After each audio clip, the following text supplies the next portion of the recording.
Hey everybody.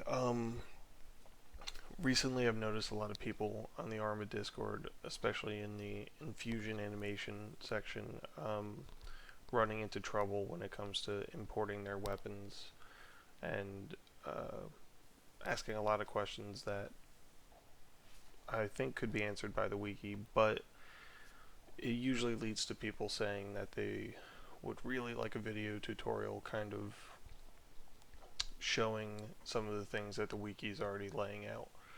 Um, So I'm going to attempt to do that, but I'm going to take it a step further.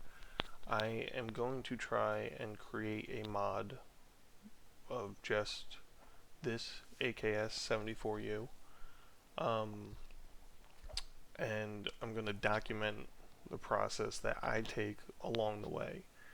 Um, Hopefully, this will help a lot of people in answering the questions that seem to pop up frequently. Um, and if all goes well, I will put this mod up on the Reforger workshop, and people will have an AKS 74U to play with. The reason I'm choosing this weapon is a couple things. One, it fits the Cold War aesthetic that Bohemia has already made with Reforger.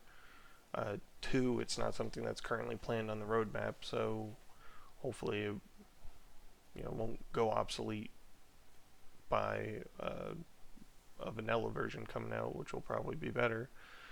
And three, and more importantly, especially around the animation side, it's extremely similar to the AK-74, and I want to showcase the process of importing a weapon, but more specifically trying to repurpose a lot of the vanilla character animations towards your new weapon, because I'm sure there's plenty of mod creators out there who have an M16 derivative or an AK derivative or something like that character animation might seem very spooky to you, and it would be easier if you could just use current character animations. Well, that's why I'm choosing this weapon, because my goal is going to be to not make any character animations. I'm just going to get this in game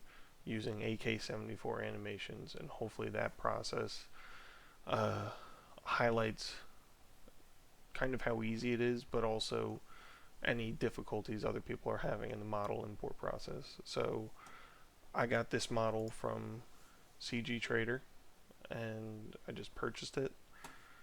Uh, and again, we're gonna just start with what I downloaded, and then hopefully at the end of it, we'll have a working, good quality mod and a decent tutorial that can hopefully answer a lot of questions.